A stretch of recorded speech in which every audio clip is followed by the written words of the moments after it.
দেখুন, রাজনৈতিক কর্মী, দীর্ঘদিন রাজনীতি করেছেন, তো রাজনৈতিক কর্মী, রাজনৈতিক নেত্রী, রাজ্যের প্রাক্তন মুখ্যমন্ত্রী, গণতান্ত্রিক দেশ, লোকতান্ত্রিক ব্যবস্থা, গণতান্ত্রিক সরকার, সরকার কোনো কিছু বন্ধ করছে না, চাপিয়ে দিচ্ছে না, রাস্তায় পুলিশের ব্যারিকেড লাগিয়ে দিচ্ছে না, হাঁটছেন, হাঁটুন। আর উনি তো চিরকাল হাঁটার মধ্যেই ছিলেন, উনি বসে যাবেন কেন? উনি হাঁটুন, ওটা ওনার শরীরের পক্ষে, মনের পক্ষে ভালো। কিন্তু তিনি যখন ক্ষমতায় ছিলেন সেই সময় একাধিক সবথেকে বেশি আর মানুষ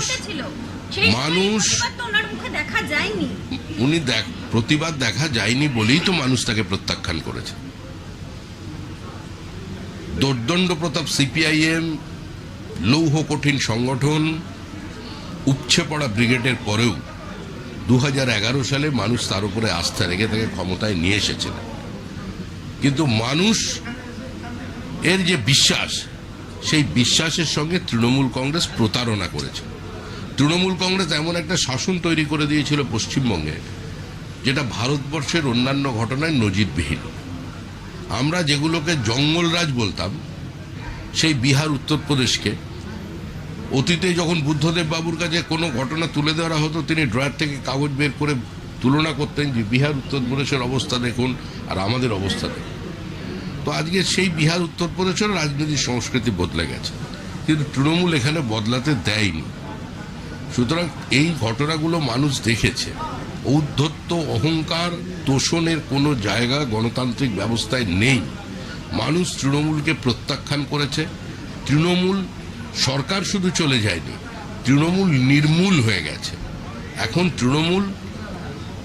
তৃণমূলের দরজায় তালা লাগাচ্ছে, আর মানুষ তৃণমূলের মস্তিষ্কেই তালা লাগিয়ে দিয়েছে। মিছিলে আপনারা হামলা চালিয়েছেন, আপনারা অশান্তি করছেন, আপনারাই ঢুকে ডিম ছুটছেন, সেই অভিযোগ আজকে করেছেন এবং চোর চোর স্লোগান দিচ্ছেন।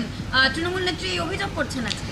যেদিন পার্থ চট্টোপাধ্যায়কে দেখে মানুষ স্লোগান দিয়েছিল, সেদিন তৃণমূল কংগ্রেসের অফিসিয়াল প্রতিক্রিয়া কি ছিল? আপনি একবার আপনার পুরনো ফাইলে, প্রিন্ট মিডিয়ায় যারা আছেন তারা নিউজ পেপার মর্গে একবার খুঁজে দেখুন তৃণমূলের অবস্থা কি ছিল। যেদিন কুণাল ঘোষের মা অসুস্থ ছিল, কুণাল ঘোষের প্রেশার ফল করে গিয়েছিল,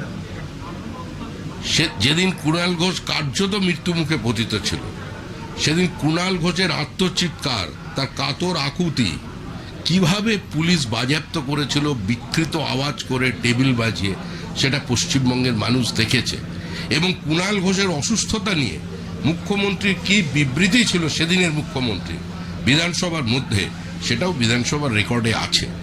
সুতরাং সবটাই মানুষের সামনে হয়েছে, মানুষ যা সিদ্ধান্ত নেবেন। ঘটনাটাকে, বারুইপুরের ঘটনাটাকে ফেক এনকাউন্টার বলে বলা হচ্ছে, আপনার এই নিয়ে প্রতিক্রিয়া যা দেবার পুলিশ মন্ত্রী দেবেন। অপরাধী, কামদুনিতে যে অপরাধ হয়েছে, কি তৃণমূলের কি ভূমিকা ছিল? অপরাধীকে কেউ বাঁচাতে পারবে না। যারা খুন করেছে, যারা গণধর্ষণ করেছে, তাদের পাতাল থেকে খুঁজে বার করা হবে। আর কেউ এই ধরনের অপরাধ করলে, বিহার থেকে শুটার নিয়ে এলে, উত্তরপ্রদেশ থেকে শুটার নিয়ে এলে, যে বলেন যে বিহারে নিয়ে আসে, যে একটা চালু হয়েছিল এখানে, এই ঘটনার বলি অনেকেই হয়েছে। নির্বাচনের পরেও আমরা 3 জন আমাদের কর্মীকে হারিয়েছি, তৃণমূল খুন করেছে। কিন্তু তৃণমূলের কোনো কাউন্সিলর, বিধায়ক, সাংসদ এখনো পর্যন্ত আক্রান্ত হয়নি, সুস্থ আছেন।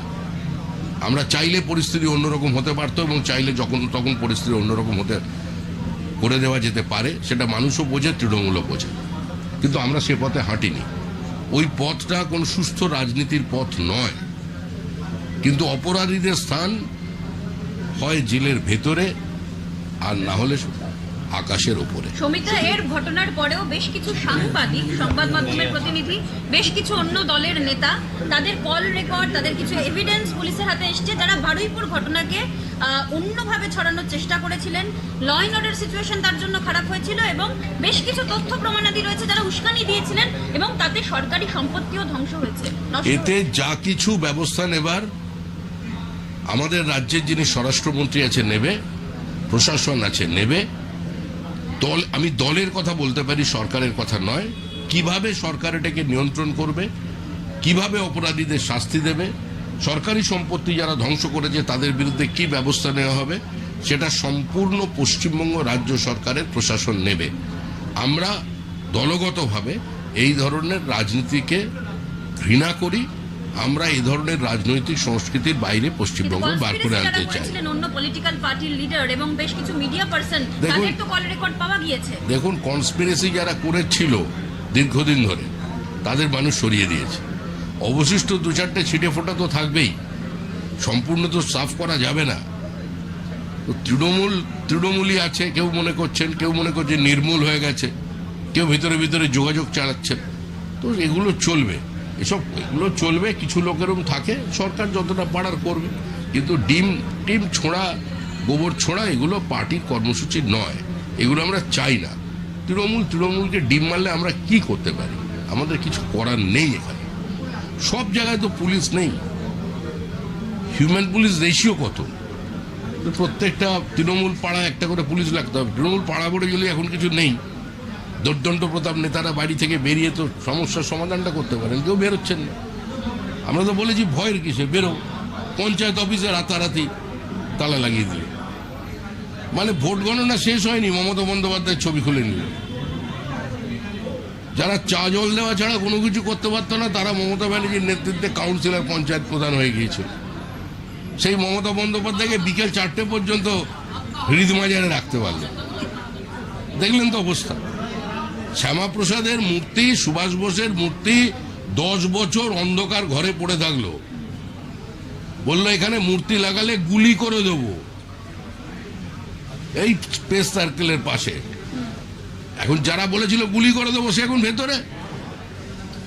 পুলিশ বলছে এখন পর্যন্ত 200 কোটি টাকা পেয়েছে।